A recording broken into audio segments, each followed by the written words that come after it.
Hello and welcome to Tech Venture Podcast. I'm Janvi Agrawal, your host. Today we have a special guest, Yana Martens, with a background in tech career and a role as a Livestream host and talent community lead at From Here On University of Melbourne.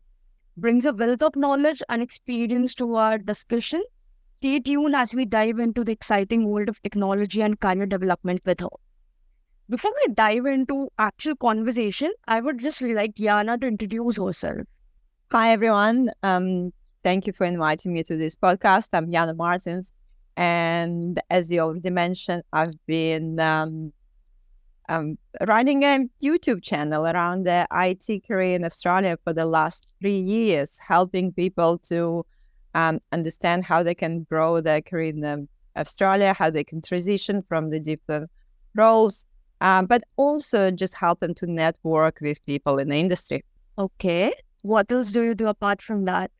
So at the moment, I'm working in IT consultancy. I'm talent and community lead, so I make sure that I engage with our, people, with our candidates in a nice, engaging way, and building our employer brand at the same time, and organizing different community engagement activities such as online events and in-person meetups as well. Okay, that's nice to know about you. So before we dive into the actual conversation, I would just like to introduce Tech. So as you know, this episode is proudly brought to you by Tech, a pioneer technology solution provider dedicated to innovation and efficiency. With our main focus on IT solution, IT resources, recruitment, and tech audio podcast. We have partnerships with over 50 plus tech giants like SAP, Oracle, Microsoft, Pega, OutSystem, APN, Salesforce's Cloud Area, Informatica, and many more. We specialize in services like ERP, app development, data, AI, M&A, blockchain, cloud managed services, UX, UI testing, and cybersecurity. We have a huge team of 20,000 plus experts in various fields who can work either on-site or offshore and can be deployed within 24 hours. We also are big premiering on tech leaders. And so, Yana, we have you here today to help our audience in career development. Thank you. Okay, so Yana, let me start with the very first question that I have in mind. What are the key elements of an effective LinkedIn profile for IT professionals? And I think I can probably answer this question. I probably need like a few hours to answer this question to go into the details. But I think maybe just like kind of taking a step back and thinking about your LinkedIn profile in general. And actually, I would love all the people who are listening to us have a think about when was like last time you actually updated your LinkedIn profile, because it is important to think about this question. Sometimes I ask people this question and they saying, I don't remember. It's like, it's been a while. And people tend to update their LinkedIn profile only when they start looking for the new opportunity. But the problem with this, you can't really control when people look at your profile. And if your profile not up to date, that's sort of that impression that you're sending there to the world. So the beauty of the LinkedIn profile, that it's kind of, your profile is always there. You don't really need to do anything. People can find it. And if you don't spend any time updating it and it's outdated, that's the first impression that you're sending to people who land in your profile. So I think that's the one important thing to remember before I dive into particular parts of the LinkedIn profile that's important. Okay, so the first main thing, it is updated on regular basis. Yes, yeah, definitely. It's not like your resume that you only update when you're applying for the role. You need to like revisit it every now and again, making sure that it's up to date. There's just so many times people doing some amazing things in the industry, but they're not communicating it. So you've probably done in your career way more than on your LinkedIn profile. So it's making that habit to make sure that all these updates there so that people actually know what you've been doing, and that you're relevant to some opportunities. Because that's as simple as it is. It might be some amazing opportunities out there that you're missing just because you're not visible. And that's a kind of the big question as well. Can you be credible that you're not, if you're not visible? And of course, yes, sometimes you don't need to be visible if you're just staying in one role and you only move the roles by referrals. But visibility is definitely increasing your credibility. And it's something to remember. So it's hard to be credible when you're invisible. Okay, that was a very important and basic insight that you have given to us. So, how do you think it is important for career growth in tech industry to have personal branding? So yes, so that's basically that's important bit. So that's kind of understanding, defining your that personal professional brand, like defining who and what you are, what you know, who you can help, how do you add value. So sort of kind of thinking about your personal brand as a holistic representation of yourself. So what problems you solve for your clients or potential employers, what area of specialization, what is your area of specialization, what are your core skills and capabilities, the value you bring. So you actually need to kind of sit down and think about, like, what do you want to be known for? What is that personal brand you want to put forward? And once you answer those questions for yourself, once you have a bit of a idea what you're trying to achieve professionally, or particularly maybe just what kind of new role you wanted to get, so what sort of your career aspirations, then you start updating your LinkedIn profile. And I know there is so much information up there, and I probably repeat a few things, but I think it's important to get through the basics again, because in the age of AI, humanity is your point of difference. So your LinkedIn profile is actually your possibility to show your personality, which is quite important. And that's why simple things of your LinkedIn profile is also important, such as your profile picture.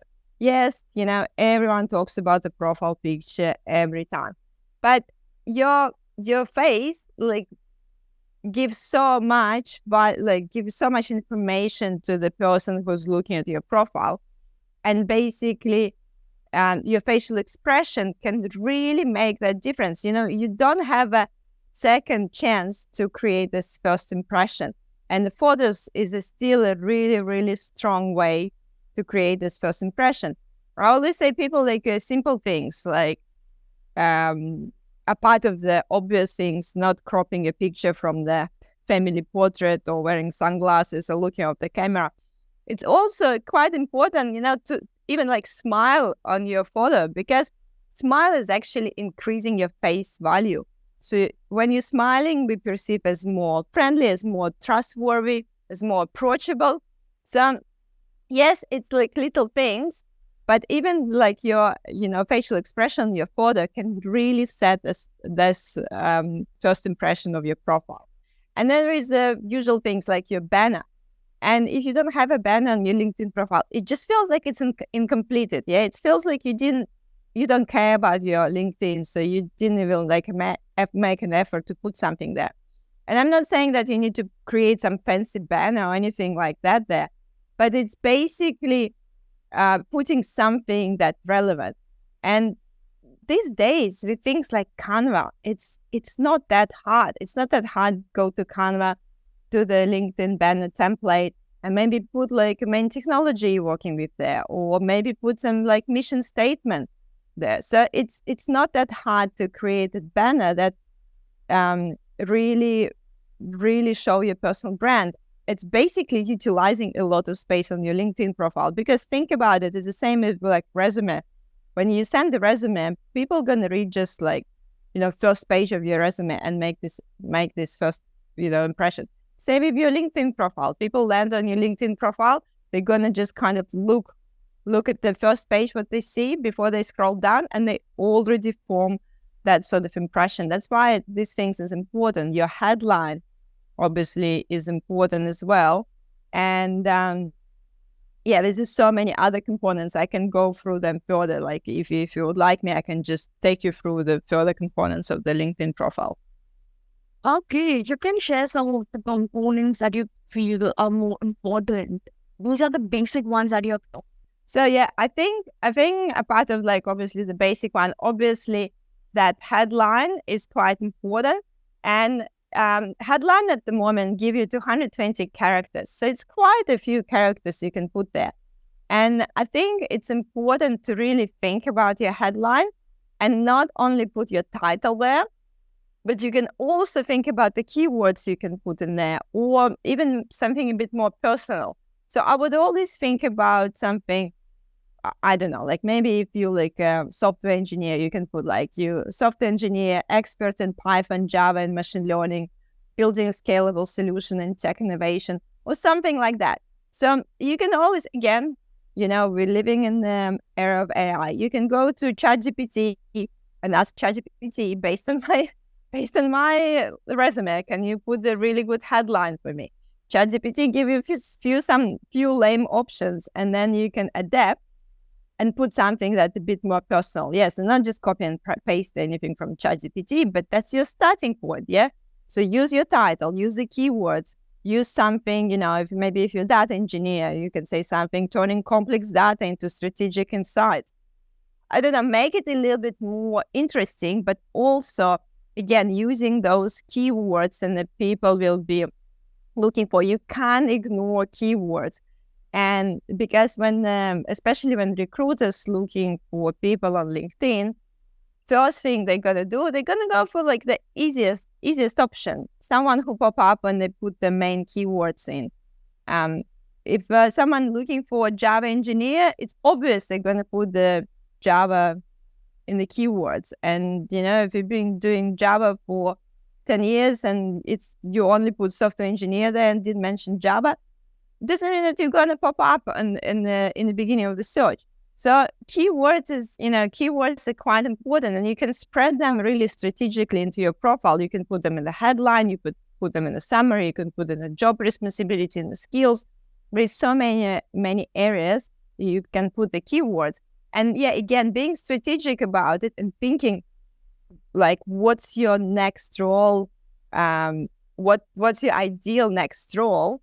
And choose those keywords. You know what I mean? If you don't want to code in PHP anymore, don't put that you PHP developer everywhere and put PHP in your summary. You don't want to role in PHP.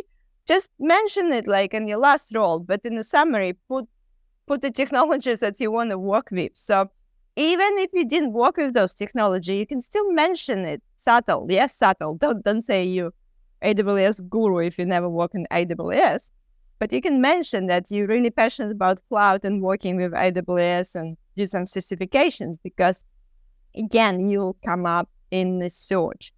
And then if you grab that attention, then you can continue that conversation.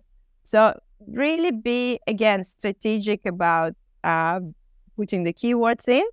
And I think another section that a lot of people forgot is that feature section where you can actually pin some post from your profile, or even include some media, external media, maybe your GitLab account or anything. Featured section is really, really good because it's just up there again. It's at the beginning of your profile. And I would honestly make sure I utilize that section as much as you can. For example, I run like a weekly discussions with people from the industry, and I always update my feature section with the new discussions. So then people land on my profile, they see the latest news, like the latest things that happen. And maybe, if I have the particular, a big achievement or something that I want everyone to kind of like be known for, I would put it in the feature section as well. So don't underestimate the feature section as well. Hey, Yana, so it was a beautiful insight that you have given us.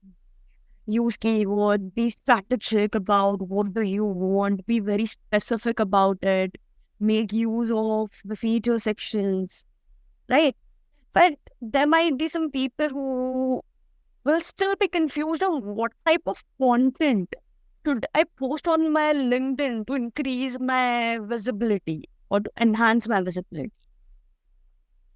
Yeah, so I think the main thing is do not reinvent the wheel. So I think some people don't post anything on LinkedIn because they just overthinking it. They start overthinking, worried about, oh, I don't know what people will think. I have nothing interesting to say. They think that they need to be like super creative about it, or they think that they need to put something unique. Don't overthink, and you don't need to reinvent the wheel. So your life is basically creating content every day. So it's about consistency and discipline. So just kind of decide, make it as put it in your calendar. Like, for example, that every week you spend 1 hour to post something on LinkedIn. Yeah. So you don't need to spend like every day on LinkedIn and live on LinkedIn. Like I'm on LinkedIn every day, for example. So you don't need to do what I'm doing to be visible. You can really just be consistent and decide, okay, so I'm committing to some weekly posts, and I'm allocating that hour every week that I'm going to make my LinkedIn post. So, and then you think about some ideas. And I think the main thing is to get started, and you improve as you go. It's always really hard to get started with anything. But once you commit it and once you start doing it, you will improve. The really simple place to start is actually share other people's content. So we all usually interested in something, and we're trying to stay on top of the industry trends. If you see some interesting article, share it with others with your thoughts. That's a simplest starting point of doing the content. And a simple tip here also, if it's external article, it's not on LinkedIn, so you find it on Medium or like, I don't know, Financial Review on another website. Instead of posting link to this article, do the screenshot. Yeah, so you saw the interesting article maybe on your phone. You do the screenshot of the article. This is your picture, yeah? And then you post it as a picture on your LinkedIn profile with some of your thoughts, because LinkedIn don't like, as any social media, LinkedIn doesn't like that you take people out of LinkedIn. So, they prioritize the post that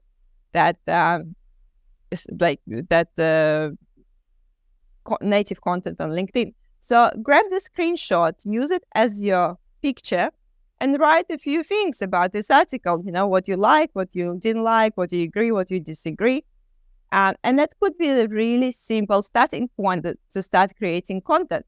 And then obviously if you start, getting a bit more confident, you can start, creating more original content. Maybe think about like questions that your peers asking you often, or maybe like, it depends if you're in a more like client-facing role. Maybe your client's asking you those questions about some technology. You can post these things. You can do just simply industry updates as well. It's always good idea to post something like called like lessons learned. Yeah, so like lesson learned, so something that happened to you and you learned something from it. This is always really powerful. As long as it's, some personal experience, it's always quite powerful. And you can go you can improve and be more and more creative. So of course, like posting like videos and, PowerPoints takes more time, and there's no expectations that you start producing like high quality videos and presentations on LinkedIn every week. But just start with something and you can improve as you go.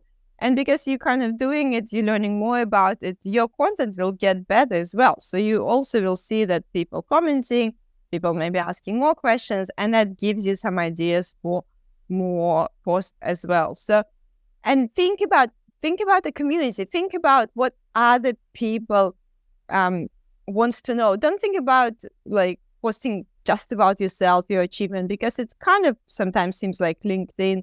You go on LinkedIn and everyone just posting about their new job or new certification they took.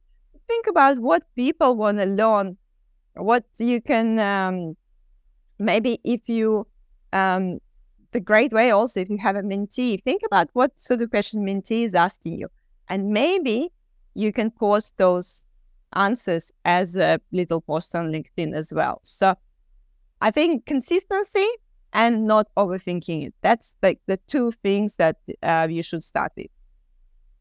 Okay, I would just like to add a word over here. Consistency, where you're not overthinking, as you said, right? Yes. So consistency as well as being engaged with the connections is more important. You have to engage with the connections that you have. Create an engagement. Definitely. And even like commenting on other people content as well. Actually, like commenting on other people content is a great way to engage, and it's actually a great way to network as well. Because if you just go there and start sending some connection requests to some random people, it's people don't know why you're connecting them, what they want. Are you like real person? Are you want something? You're trying to sell them something. So there is no guarantee that they accept your request. But if you engaging with people's content before, if you comment something on their article, if you comment on their post, if you engage in some conversation, and then you send them the connection request, they already have seen you. They already feel like they're familiar with you because they saw your comments. So it's obviously higher chance they're gonna accept your connection request. And you can do it with the companies, for example, even with the companies you want to work for. So you follow actually, the little tip, follow the company. If you want to work for a particular company, make sure to follow it on LinkedIn, because it's also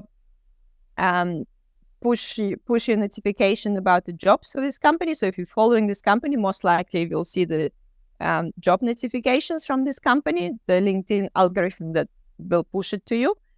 But also, if that company have a LinkedIn recruiter, they have an option when the recruiter will go to this company page, they have an option to tick the box for the candidates who are more likely to engage. And that means that the candidates who are already following the page. So if you're following the company page, you will probably more likely to pop up in their search if they're looking for particular candidates. Obviously, if you're matching the criteria. So yeah, make sure to follow the companies you want to work for. And then you can engage with their content.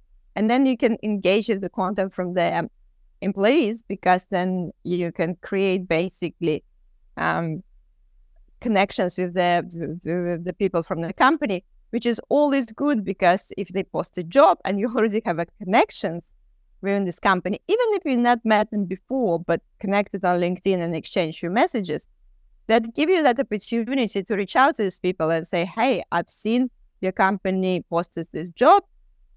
We've been connected for a while, maybe we didn't talk, but I will really appreciate if you let me know who's the hiring manager for this position. Or maybe you can tell me a little bit more about the culture of the company. Or maybe you can just give me some tips about working in this team. So it's not like, again, it's not like a cold reach out that you suddenly decided to apply for this job and start adding people from this company. You already connected with them because you've been consistently engaging with this company content and their employees. So it's the long-term game. It's not like only when you need to look for work, you suddenly start network. You need to network all the time, because network is not about coming, if I'll come to a network event and start just coming to people and ask them, do you have a job? Do you have a job? Do you have a job? Like, is anyone going to give me a job?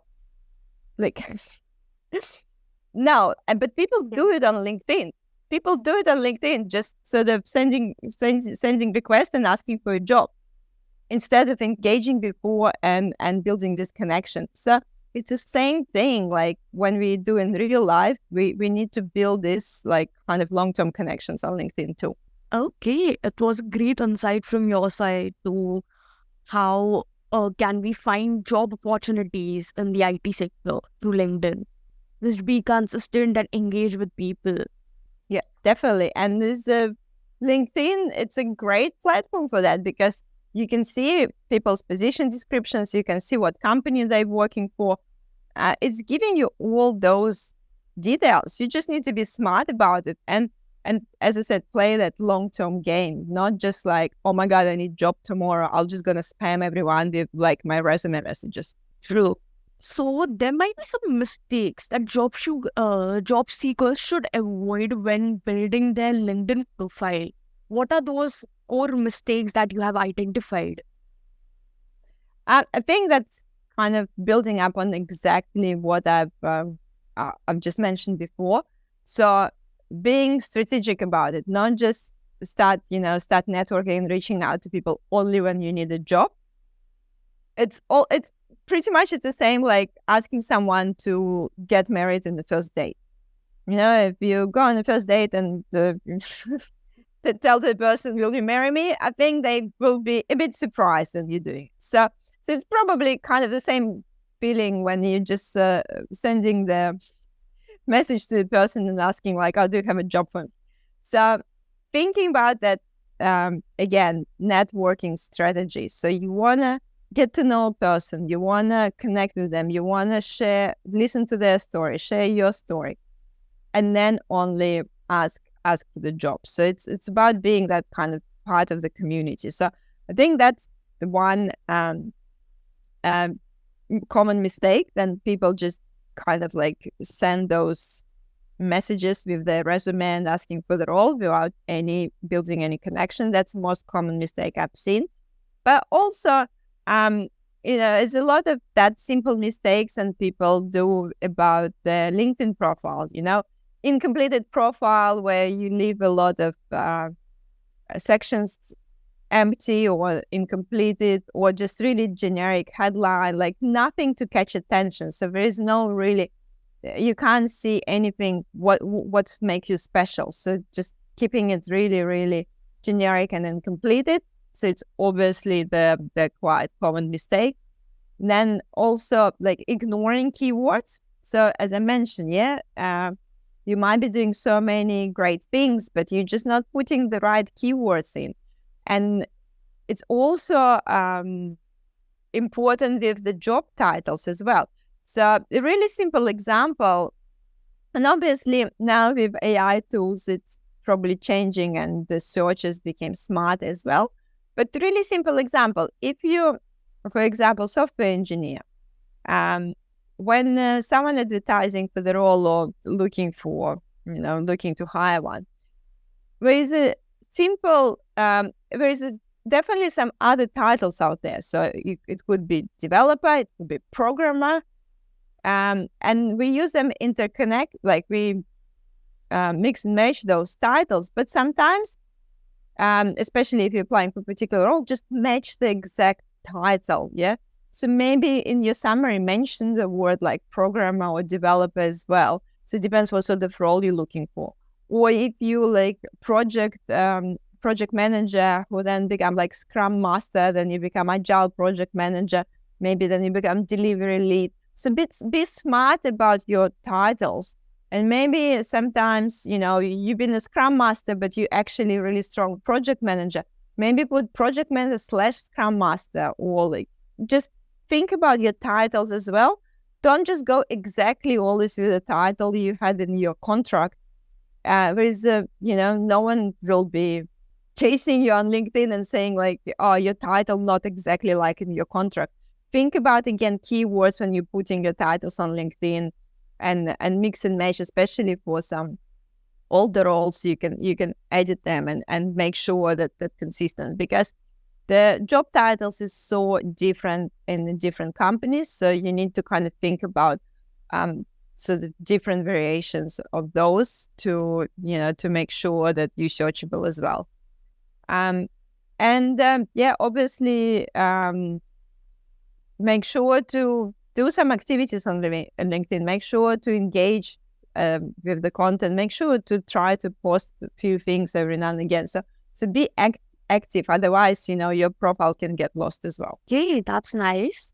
So, Yana, can you just give me an example of a successful personal branding strategy you have seen on LinkedIn? Look, there is I guess everyone has different styles and stuff. I have one interesting example. I guess I have one client. When I helped her with. She wanted to do videos, and I helped her with like short videos for her LinkedIn profile. And it was back then that LinkedIn really, really prioritized videos. So if you would post video, I think I was around probably 2000. It's been a while now, 2018, 19, then LinkedIn heavily prioritized videos. And that's another thing, actually, like keeping in mind what algorithm is prioritizing, quite important. Usually, like when LinkedIn rolling out some new feature, they prioritize it and showing to more people. So video was extremely important in around like 2018 on LinkedIn. And she was working in tech sales at the time, leading the APAC force for the sales, APAC sales team. And her hobby was powerlifting, and actually still powerlifting. So we actually created a video series with her that called Leadership Lessons from the Gym. And she came up with amazing analogies about how her training and some examples of her training in the gym helped her with her leadership skills at work. I don't know, giving like simple examples about when she trains, she, add 1 kilo every day. And that's, when you're at work, you do like a little improvements every day. So, just put like 10 kilograms at once. So those kind of analogies is really, really strong strategy for the content in general. Is some even scientific evidence of people love analogy and remember them better. And when you like trying to especially explain some complex technical information, if you use analogy and some visuals, it's people usually engage more. So that example of her bringing her personality, her hobby, and plus explaining some leadership concept through analogy was like a great success. She would get like thousands and thousands of views on her video content on LinkedIn. And then she got the job in AWS. Yeah, that's nice.